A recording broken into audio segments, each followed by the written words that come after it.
पापा से डाइवोर्स के बाद अपनी मम्मा को मैंने ही प्यार से संभाला था। मुझे पता था कि एक लेडी की कैसी हालत होती है जब उसके हस्बैंड उससे डाइवोर्स दे देते हैं। हालांकि मम्मा की कोई गलती नहीं थी, लेकिन मम्मा उस रात रो रही थी। मैंने उन्हें गले से लगाकर उन्हें पूरा प्यार दिया था, क्योंकि मम्मा काफ़ी ज़्यादा परेशान थी। मधु लव स्टोरीज चैनल पर यह कहानी आप सुन रहे हो। मेरा नाम विनय है। मेरी मम्मा का नाम अनीता है। मेरी मम्मा काफ़ी ज़्यादा खूबसूरत हैं। जब मैं कॉलेज में पढ़ने जाता था, उस समय काफ़ी दोस्त मुझे कहते थे कि तेरी मम्मा सच में तेरी फ्रेंड जैसी लगती है, जैसे तेरी गर्लफ्रेंड हो। क्योंकि मम्मा काफ़ी ज़्यादा अपने आप को मेंटेन करके रखती थी। शादी से पहले मम्मा का अपना पार्लर था, लेकिन शादी के बाद पापा ने कहा कि बस अब पार्लर की ज़रूरत क्या है, बस अब घर पर ही रहो। क्योंकि पापा मम्मा से काफ़ी ज़्यादा प्यार करते थे। मुझे अब भी याद है, जब मैं छोटा था, पापा कई बार हमें घुमाने के लिए शिमला लेकर जाते थे। और मम्मा ने मुझे बाद में यह भी बताया था कि मम्मा और पापा का हनीमून शिमला में ही हुआ था। तो पापा हर 2 महीने बाद हमें शिमला लेकर जाते थे। मैं उस समय छोटा था, लेकिन मुझे कुछ धुंधली यादें जरूर हैं कि वो मम्मा को काफ़ी ज़्यादा उस समय प्यार करते थे। मम्मा साड़ी डालती थी तो पापा मम्मा की काफ़ी तारीफ करते थे, जी भरकर उन्हें प्यार करते थे। वैसे भी मम्मा हर काम में एक्सपर्ट थी। लेकिन आगे जाकर जिंदगी में कुछ ऐसा परिवर्तन हुआ जिससे एक बार तो हमारी जिंदगी तहस नहस हो गई थी। हुआ कुछ ऐसा था, कॉलेज के बाद मेरी जॉब लग गई थी, लेकिन जॉब के लिए मुझे दिल्ली जाना पड़ा। हालांकि हम कुरुक्षेत्र में रहते थे। हालांकि दिल्ली और कुरुक्षेत्र में ज़्यादा फासला नहीं है, लेकिन मैं दिल्ली में ही रहने लगा। अब वैसे मेरे सामने मम्मा पापा का काफ़ी प्यार था, वैसे कभी कभी उनमें नोक झोंक होती थी। क्योंकि मम्मा घर पर रहकर भी पार्लर का काम करने लगे थे। उन्हें ऐसा था कि काफ़ी पैसे होंगे तो ज़िंदगी में पूरी खुशियाँ मिलेंगी। अब पापा कुछ कंजूस टाइप के थे। मम्मा ने कुछ खरीदना हो तो पापा से काफ़ी ज़्यादा कहना पड़ता था, तब जाकर पापा कुछ पैसे देते थे। लेकिन मम्मा की जो तमन्नाएं थी, जो इंसान की ज़रूरतें होती हैं, वो भी पूरी नहीं हो रही थी। इसी कारण मम्मा के काफ़ी फ्रेंड्स भी बन चुके थे, क्योंकि मम्मा को अपनी ज़रूरतें पूरी करनी थी। कोई फ्रेंड हो साथ दे ही देता है, मम्मा भी उन्हें साथ दे देती थी। प्यार के बदले में प्यार देना हर इंसान की ये फितरत होनी चाहिए, तभी ज़िंदगी में खुशियाँ मिलती हैं। तो मम्मा की कुछ ऐसी सहेलियाँ थीं, एक दो बॉयफ्रेंड्स थे जो मम्मा को पार्लर का काम आगे बढ़ाने में काफ़ी हेल्प करते थे। काफ़ी लोग उनके थ्रू मम्मा के पास आते थे, काफ़ी लेडीज़ आती थी, मम्मा सबका वो वर्क कर देती थी। कोई भी काम हो, पार्लर का हर काम मम्मा को अच्छे से आता था। घर पर रहकर मम्मा काम करने लगे। अब मैं तो जॉब कर रहा था, लेकिन पापा और मम्मी में काफ़ी झगड़ा होने लगा। मम्मा ने मुझे कई बार फ़ोन करके बताया था कि पापा काफ़ी ज़्यादा झगड़ा करने लगे हैं। हालांकि उन्होंने ये भी बोला था कि वो बोल रहे हैं कि पार्लर का काम बिल्कुल बंद कर दे। अब बेटा तू ही बता, तू मेरा दोस्त भी है, मेरा बेटा भी है। बिना पैसे की ज़िंदगी कहाँ चलती है? तेरे पापा कुछ पैसे देते नहीं हैं। तो मैंने कहा, अरे यार, आप मेरी मम्मा भी हो, मेरे दोस्त भी हो, तो आप पार्लर का काम घर से करते रहो। वैसे भी आपके फ्रेंड्स हैं, वो आपको छोड़ नहीं सकते, आपसे प्यार जो करते हैं। मम्मा फ़ोन पर ही मुस्कुराकर बात करने लगी, वो हंसने लगी थी। मैंने कहा, मम्मा देखो, ज़िंदगी में हर काम करना पड़ता है। रही बात पापा की, धीरे धीरे वो भी समझ आएंगे कि काम भी ज़रूरी है। या तो वो पैसे दें जितने चाहिए, या फिर आपको काम करने दें। लेकिन इसके बाद जब मैंने फ़ोन रख दिया, उसके बाद 3-4 दिन के बाद मुझे मम्मा की ओर से कॉल आया कि बस हम दोनों में डाइवोर्स होने लगा है। मैं एकदम परेशान हो गया। उसी परेशानी में मैंने एकदम पापा को कॉल की, लेकिन पापा ने फ़ोन काट दिया। दोबारा किया, फिर काट दिया। मैंने कई बार पापा को फ़ोन लगाया, लेकिन पापा मेरा फ़ोन काटते ही रहे। क्योंकि असल में वो मुझे प्यार करते ही नहीं थे। शुरू से ऐसा था कि मम्मा मुझे काफ़ी प्यार करती थी, लेकिन पापा का प्यार मुझे कभी नहीं मिला। ये पापा की ही जिद थी कि मैं बाहर जाकर नौकरी करूं। हालांकि मुझे अपने सिटी में भी नौकरी मिल सकती थी, कुरुक्षेत्र में मुझे जॉब मिल सकती थी, लेकिन पापा के मन में यही था कि बस ये यहाँ ना रहे। क्योंकि पापा मम्मा को काफ़ी परेशान करते थे। लेकिन जब मैंने उसके बाद मम्मा को फ़ोन किया तो मम्मा काफ़ी रो रही थी। मैंने कहा, मम्मा मैं घर आता हूँ। तो मम्मा कहने लगे, देख बेटा, अब घर आकर कोई फ़ायदा होने वाला नहीं है। हाँ, जब तुझे आना हो तब आना, स्पेशल घर आकर कोई फ़ायदा नहीं। मैंने फैसला कर लिया है कि तेरे पापा ने डाइवोर्स के लिए बोला है, तो मुझे भी यार उनसे डाइवोर्स लेना है। मैं भी काफ़ी परेशान हो गई हूँ। रोज़ रोज़ के झगड़ों से अच्छा ये है कि हम दोनों हमेशा के लिए अलग हो जाएं। प्यार करने वाले और भी मिल जाते हैं, और तू तो मेरा बेटा है, तू मेरी केयर करेगा, मुझे पूरा प्यार देगा, ये मुझे पता है। उस इंसान के साथ मैं कैसे रहूं जिसने अपनी जिंदगी में कोई भी खुशी मुझे दी ही नहीं। मुझे पता है कि मैंने कैसे उनके साथ वक्त बिताया है। तू छोटा था तब भी मैं उनसे काफ़ी परेशान होती थी, वो लड़ाई झगड़ा करते थे, लेकिन जैसे तैसे मैं सब कुछ सहन करती रही। लेकिन अब यार बेटा, मुझे पता है कि अब मैं उनके साथ नहीं रह सकती। तो मैंने कहा मम्मा अब जैसी आपकी मर्जी, मैं तो आपकी पूरी केयर करूँगा। फिर मैंने फ़ोन रख दिया। अब मैंने सोचा घर जाकर अभी कोई फ़ायदा नहीं, जब मम्मा कहेंगे तब चला जाऊँगा। 2 महीने बीत गए थे, मैं घर नहीं गया क्योंकि मुझे पता था कि मम्मा और पापा में डाइवोर्स होगा ही होगा। लेकिन मम्मा से मेरी फ़ोन पर बातें होती रहती थी। वो वक्त भी आ गया जब मम्मा और पापा का डाइवोर्स हो गया था। लेकिन इस दौरान इतने महीनों में पापा ने एक बार भी मेरे से बात नहीं की। उनके मन में ना जाने क्या था। लेकिन जब डाइवोर्स हो गया तो मम्मा ने रोते हुए मुझे बताया। मैंने सोचा अब मम्मा के पास ज़रूर जाना चाहिए। उसी रात मैं मम्मा के पास चला गया था क्योंकि दिल्ली से कुरुक्षेत्र का रास्ता ज़्यादा देर का नहीं है। बस रात में मैं उनके पास पहुंच गया। उस समय मम्मा ने नाइटी डाली हुई थी, रेड कलर की नाइटी में। वो वैसे तो प्यारी लग रही थी क्योंकि मम्मा शुरू से काफ़ी खूबसूरत हैं। उनके काफ़ी दोस्त भी यही कहते थे कि तू तो हमारी जान है। मेरे सामने कई अंकल ऐसे थे, जब मैं छोटा था उस समय कई अंकल मम्मा को कहते थे you are so sweet Anita, क्योंकि मम्मा सच में काफ़ी ज़्यादा ग्लैमर्स हैं। लेकिन उस समय मम्मा काफ़ी रो रही थी। मैंने देखा मम्मा काफ़ी परेशान हैं। परेशानी तो होती ही है जब इतने समय के बाद एक इंसान का डाइवोर्स हो जाए। और मम्मा तो पापा से काफ़ी प्यार करती थी, लेकिन पापा उनके प्यार को समझ नहीं पाए।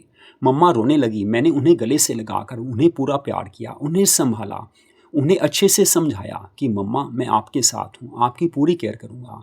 वो भी मेरे गले से रखकर मुझे प्यार करने लगी थी। मुझे पता था कि इस समय उन्हें मेरी काफ़ी ज़रूरत है। वैसे भी ऑफिस में मैं 1 हफ्ते की छुट्टी के लिए बोलकर आया था और मैंने अपने सर को बोल दिया था कि मम्मा का पापा से डाइवोर्स हो गया है। हालांकि वो भी काफ़ी हैरान हो गई थी कि इस एज में जब तुम्हारी शादी होने वाली है, तुम्हारे मम्मी पापा में डाइवोर्स हो गया। तो उन्होंने कहा तुम अपनी मम्मा को संभालो, यहाँ का हम संभाल लेंगे। वैसे भी ऑफिस का काम तो सारी ज़िंदगी चलना है, लेकिन माँ की सेवा कभी कभी करने का मौका मिलता है। मुझे पता था कि मेरे सर कभी मुझे मना नहीं करेंगे। तो मैं तो मम्मा के पास था। सारी रात उनसे मेरी बातें होती रही। हालांकि उन्होंने मुझे ये बोला था कि बस मैंने भी सोच समझकर फैसला लिया है। लेकिन मम्मा को उस समय काफ़ी बुखार हो गया था। रात को मैंने देखा तो उन्हें काफ़ी टेम्परेचर हो गया था। अब रात में उन्हें मैं कहीं लेकर जा नहीं सकता था, लेकिन सुबह 10 बजे मैं उन्हें लेकर डॉक्टर के पास गया। डॉक्टर ने सारा चेकअप किया, मेडिसिन दे दी, फिर हम दोनों घर आ गए थे। लेकिन मम्मा की तबीयत ठीक नहीं हो रही थी। 3 दिन के बाद दोबारा से हम किसी और डॉक्टर के पास गए तो उन्होंने सारे टेस्ट किए और बताया कि इन्हें किसी चीज़ की टेंशन है। तो मैंने उन्हें बोला कि बस मम्मा का अभी पापा से डाइवोर्स हुआ है। तो डॉक्टर सर ने मुझे बोला कि देखो विनय, ये आपकी मम्मा हैं और इस समय आपकी मम्मा का ध्यान आपको ही रखना है। एक ऐसे समय में जब एक लेडी का अपने हस्बैंड से डाइवोर्स होता है, उस समय कोई प्यार करने वाला ज़रूरी चाहिए होता है। आप इन्हें पूरा प्यार दीजिए, इनकी केयर कीजिए, आप घर पर ही रहिए। और मैं कहूँ तो आप इन्हें लेकर किसी हिल स्टेशन पर चले जाइए। इनका माइंड थोड़ा डाइवर्ट हो जाएगा। और वैसे भी वहाँ का माहौल काफ़ी अलग सा होता है। घर के माहौल में रहेंगी तो फिर भी इनको पापा की याद आती रहेगी और आपके पापा को ये याद करेंगी तो बस फिर से रोएंगी, परेशान होंगी और ये टेंशन इनके दिमाग पर रहेगी ही रहेगी। मेडिसिन भी तभी असर करती है अगर बाकी चीज़ों का ध्यान रखा जाए। तो डॉक्टर ने मुझे बड़े प्यार से समझाया कि अगर आपको इनको ठीक देखना है तो इन्हें लेकर कुछ दिनों के लिए आप बाहर चले जाइए। वैसे मम्मा ने उस समय ये भी कहा था कि हाँ डॉक्टर सर ठीक कह रहे हैं। घर आकर मैंने मम्मा से बोला मम्मा यार अब तो हमें चलना ही होगा। तो मम्मा कहने लगी देख बेटा, अगर तेरी छुट्टियाँ मिल सकती हैं तो हम चलते हैं, नहीं तो रहने दे, ऐसे ही ठीक हो जाऊंगी। तो मैंने कहा मम्मा नहीं यार, मैं आपकी पूरी केयर करूंगा और मुझे पता है कि आई लव यू, ये आप भी जानते हो कि मैं आपसे कितना प्यार करता हूँ।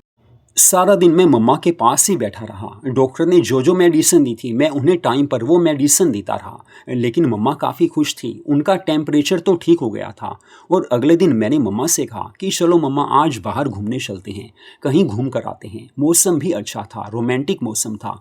मम्मा को लेकर मैं एक होटल में चला गया था और वहाँ दोपहर का लंच किया। हालांकि मम्मा ज़्यादा कुछ खा नहीं सकते थे, लेकिन फिर भी हल्का लंच उन्होंने कर लिया था क्योंकि मैंने उनका माइंड डाइवर्ट करना था। रात को मैंने उन्हें बोला कि चलो मम्मा आज किसी क्लब में चलते हैं, क्योंकि शादी से पहले तो मम्मा हर रोज क्लब में जाती थी। उनके काफ़ी बॉयफ्रेंड्स थे।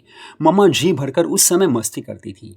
लेकिन मैंने अब मम्मा को क्लब जाने की बात बोली तो मम्मा पिछली यादों में चली गई थी। कहने लगी, विनय सच में यार तू मेरी कितनी केयर करता है, बेटा हो तो तेरे जैसा। फिर वो अपनी पिछली यादें बताने लगी कि एक बार हम नाइट क्लब में गए थे, मेरे 2 बॉयफ्रेंड्स साथ थे, बारिश आ गई थी और मुझे पता है कि सारी रात हम क्लब में ही रहे थे क्योंकि बारिश काफ़ी ज़्यादा आ रही थी। लेकिन उन दोनों ने मुझे पूरा प्यार किया था। वो मेरे क्लोज फ्रेंड थे और मुझे पता है कि उन्होंने हमेशा मेरा साथ दिया था। जब मैंने ब्यूटी पार्लर का काम किया तो भी उन्होंने मेरा पूरा साथ दिया था और मैंने भी उन्हें अपना पूरा प्यार दिया था। कभी मैंने अपनी ओर से कोई कमी नहीं रखी। जब भी उनको ज़रूरत पड़ी मैंने भी उनकी पूरी हेल्प की थी, क्योंकि घर परिवार में रहकर, समाज में रहकर एक दूसरे की हेल्प करनी ही पड़ती है। मम्मा पुरानी यादों को ताज़ा करने लगी तो मैंने उन्हें बोला, प्लीज़ यार चलो ना। तो वो कहने लगी, चल बेटा चलती हूँ, अब तू बोल ही रहा है। तो मैंने कहा, आपका दोस्त बोल रहा है, मैं तो आपका दोस्त ही हूँ। वो मुस्कुराकर कहने लगी, चलो ठीक है चलती हूँ। वो रेडी होने के लिए अपने रूम में चले गई। आधे घंटे में जब वो रेडी होकर आई तो मैं उनको पहचान ही नहीं सका। मिनी ड्रेस में वो काफ़ी ज़्यादा प्यारी लग रही थी। अब मुझे लगा था कि सच में यार ये कितनी प्यारी हैं, मम्मा कितनी खूबसूरत हैं। अब मुझे विश्वास हो गया था कि इनके बॉयफ्रेंड्स इन्हें कितना पसंद करते होंगे, कितना प्यार करते होंगे, क्योंकि मेरे मन में भी वही बात आने लगी थी जो उनके मन में आती होगी। सच में मैंने मम्मा को बोल ही दिया, आप कितने प्यारे हो, कितने खूबसूरत हो। मम्मा ने ब्यूटीफुल ड्रेस डाली हुई थी तो उन्हें लेकर मैं गाड़ी पर एक क्लब में चला गया। वहाँ जी भरकर हमने डांस किया, पूरी मस्ती की। मम्मा काफ़ी खुश होने लगी थी। देर रात हम वापस आए थे। उसके बाद रात को हम कोल्ड ड्रिंक पीने लगे। मम्मा चेंज करके आ गई। रात में उन्होंने ब्लैक नाइटी डाली थी। फिर हम बातें करने लगे। बस उसके बाद हमने गोवा जाने का प्लान बना लिया था, क्योंकि मम्मा को मुझे खुश रखना था। किसी हिल स्टेशन पर तो हम जा नहीं पाए, लेकिन गोवा की मम्मा की जाने की बड़ी इच्छा थी। लेकिन जब मुझे पता चला कि मम्मा गोवा जाना चाहती हैं तो सच में मुझे भी काफ़ी अच्छा लगा। मैंने मम्मा को कहा, लव यू मम्मा। मैंने मम्मा को गले से लगा लिया। उन्हें पूरी खुशी दी। काफ़ी वो ज़्यादा खुश हो गई थी। लेकिन मुझे सबसे बड़ी खुशी इस बात की थी कि इस समय मम्मा बिल्कुल ठीक थी। बिल्कुल इस समय वो फिट थी। लेकिन जब हम गोवा में गए तो उस समय मम्मा काफ़ी ज़्यादा खुश हो गई। अब वो पापा को भूल चुकी थी और मुझे यही चाहिए था कि वो अपने पिछले दिनों को भूल जाएं, बीते दिनों को भूल जाएं, क्योंकि बीती जो कड़वी यादें होती हैं उनसे परेशानी ही मिलती है, टेंशन ही मिलती है। लेकिन मम्मा को 7 दिनों में गोवा में जाकर मैंने इतना प्यार किया था और मम्मा ने भी मुझे पूरा प्यार दिया था। हम दोस्त की तरह रहे थे, लेकिन एक माँ की सेवा करना बेटे की पूरी ड्यूटी होती है। जब हम घर वापस आए तो मम्मा बिल्कुल एकदम फ्रेश हो चुकी थी। उनका मूड एकदम ठीक था और वैसे भी फिजिकली भी वो पूरी तरह फिट थी, यानी कि अब उन्हें कोई टेंशन नहीं थी। तो मैंने उसी रात में मम्मा से कहा कि मम्मा आई लव यू, एक बात करनी है, अगर आप मानो तो। तो मम्मा कहने लगी, अरे यार बता तो सही क्या बात है। मैंने मम्मा से कहा कि मम्मा देखो, मुझे ये तो पता है कि पापा आपसे प्यार नहीं करते थे, लेकिन ये भी पता है कि आजकल के टाइम में शादी करके कोई फ़ायदा नहीं होता है। तो मम्मा कहने लगी, मैं समझी नहीं। मैंने कहा, मम्मा मैं हमेशा आपके साथ तो रहूँगा, बस जॉब भी मैं यहीं करूँगा, लेकिन मैं शादी कभी नहीं करूँगा। तो मम्मा कहने लगी, ये क्या बात हुई, शादी तो यार तुम्हें करनी ही पड़ेगी। मैंने कहा, जिसकी आप जैसी प्यारी माँ हो, आप जैसा हसीन दोस्त हो, उसे शादी की ज़रूरत क्या है। और मुझे पता है अगर मैंने शादी कर ली, अगर लड़की आपकी सेवा नहीं करेगी, मेरी वाइफ ऐसी हुई जो आपकी सेवा ना कर पाई, घर में फिर लड़ाई झगड़े होने लगे तो कितना बुरा लगेगा। फिर से हमारी फैमिली में टेंशन आने लगेगी। तो मम्मा उस समय मुस्कुराने लगी, कहने लगी, मैं समझ चुकी हूँ कि तुझे प्यार चाहिए, लेकिन तू मम्मा की सेवा करना चाहता है। मम्मा ने मुझे गले से लगा लिया, कहने लगी, सच में यार बेटा, तेरी सोच कितनी अच्छी है। हर बेटा तेरे जैसा हो तो ज़िंदगी में खुशियाँ ज़रूर मिलती हैं, लेकिन यार शादी तो करनी पड़ेगी। लेकिन मैंने भी जिद कर ली थी, नहीं मम्मा, अगर आप मुझसे प्यार करती हो तो बस दोबारा ये बात मत कहना। ये कहकर मैंने मम्मा को पूरा प्यार दिया था, उन्हें पूरी खुशी दी थी। सारी रात हम दोनों बातें करते रहे। अब मैं पूरी तरह से खुश था क्योंकि मम्मा बिल्कुल ठीक थी। और वैसे भी मैंने अपनी जो जॉब थी, जो पहले दिल्ली में थी, अब कुरुक्षेत्र में ही जॉब मैं करने लगा था। हम दोनों साथ रहने लगे थे। पापा का डाइवोर्स मम्मा से हो चुका था, लेकिन उसके बाद ज़िंदगी में कभी भी पापा ने मेरे से बात नहीं की, मम्मा से बात नहीं की। लेकिन मैं और मम्मा अब काफ़ी ज़्यादा खुश हैं। एक बेटा चाहे तो मम्मा के साथ हर काम कर सकता है, उन्हें जीवन की हर खुशी दे सकता है, पूरा प्यार दे सकता है। यही सोचकर बस मैंने अपनी लाइफ का टारगेट यही बनाया था कि मम्मा को जी भरकर खुशी दूंगा, उन्हें कभी परेशान नहीं होने दूंगा। मैं उन्हें पूरा प्यार करने लगा था, वो भी काफ़ी ज़्यादा खुश थी। मधु लव स्टोरीज चैनल पर इस कहानी को आपने सुना। प्यार भरी कहानियों को सुनने के लिए हमारे चैनल को सब्सक्राइब जरूर कीजिए।